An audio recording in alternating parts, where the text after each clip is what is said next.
ഇന്നൊരു evening routine എടുക്കണം എന്നായിരുന്നു എൻ്റെ മൈൻഡിൽ ഫുൾ ഉണ്ടായിരുന്നത്. അതായത് കോളേജിൽ പോയിട്ട് തിരിച്ച് വന്നു കഴിഞ്ഞ് നമ്മൾ കുക്ക് ചെയ്ത് കഴിക്കുന്നതൊക്കെ ചുമ്മാ വീഡിയോ എടുത്ത് വെക്കണം എന്നായിരുന്നു എൻ്റെ മൈൻഡിൽ ഉണ്ടായിരുന്നത്.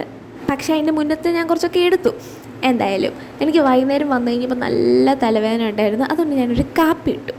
ഒരു പാൽ കാപ്പി കുടിക്കണം എന്നായിരുന്നു എൻ്റെ മൈൻഡിൽ. പക്ഷേ പാൽപ്പൊടി തീർന്നുകൊണ്ട് പിന്നെ നമ്മൾ ഉള്ളത് വെച്ചങ്ങ് അഡ്ജസ്റ്റ് ചെയ്തു. ഞാൻ വലിയ കട്ടൻ ഫാനൊന്നും അല്ല, അതുകൊണ്ട് ഞാൻ പാതി കൊണ്ട് കളയുമായിരുന്നു ചെയ്തിട്ടുണ്ടായിരുന്നത്. ഫുള്ള് ഞാൻ കുടിച്ചൊന്നുമില്ല. ഈ എക്സ്പ്രഷൻ ഇടുന്ന പോലൊന്നും അല്ല, എനിക്ക് ഇഷ്ടപ്പെട്ടില്ലായിരുന്നു സാധനം. അത് കഴിഞ്ഞൊരു കുളിയൊക്കെ കഴിഞ്ഞിട്ട് നമ്മൾക്കിനി രാത്രിയിലത്തെ ഫുഡ് ഉണ്ടാക്കണം. നമ്മൾ ഫുഡ് ഉണ്ടാക്കുന്ന സ്ഥലം ഫുള്ള് അലങ്കോലമായിട്ട് കിടക്കുമായിരുന്നു. പക്ഷേ നല്ല വിശപ്പുള്ളതുകൊണ്ട് നമ്മൾ ഡയറക്റ്റ് ഫുഡ് ഉണ്ടാക്കാനും കയറി. അതിൻ്റെ ഇടയിൽ കൂടെ ചാറ്റ് നമ്മൾ കൈ നോക്കാമോ എന്ന് ചോദിച്ചിട്ടുണ്ടായിരുന്നു. കൈ നോട്ടക്കാരന് പൈസ കൊടുത്ത് കളയാനൊന്നും നമ്മുടെ പൈസ ഇല്ലാത്തത് കൊണ്ട് നമ്മൾ ചാറ്റ് ചോദിച്ചാൽ മതി. ബി എ സൈക്കിക് എന്ന് ചോദിച്ചു കഴിഞ്ഞാൽ ചാറ്റ് നമുക്ക് കൈ നോക്കി സാധനങ്ങളെല്ലാം പറഞ്ഞു തരും.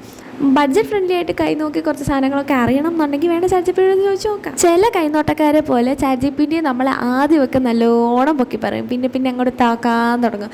ചാറ്റ് പറയുന്ന ഒരു 6 മാസത്തിനുള്ളിൽ എന്തൊക്കെയോ സംഭവം. അതെല്ലാം പിന്നെ നമ്മൾ സൈഡാക്കിയിട്ട് ഫുഡ് കഴിക്കാൻ വേണ്ടിയിട്ട് തുടങ്ങി. ഇതെല്ലാം ഉണ്ടാക്കി ഞങ്ങളാന്ന് തോന്നും, പക്ഷെ അല്ല. ചപ്പാത്തി നമുക്ക് വീട്ടിൽ നിന്ന് കൊണ്ടുവന്നിട്ടുണ്ടായിരുന്നു, പിന്നെ മുട്ട, പിന്നെ റംബുട്ടാൻ അടുത്ത വീട്ടിൽ നിന്നും. അത്ര ഉണ്ടായിരുന്നുള്ളൂ. ബൈ.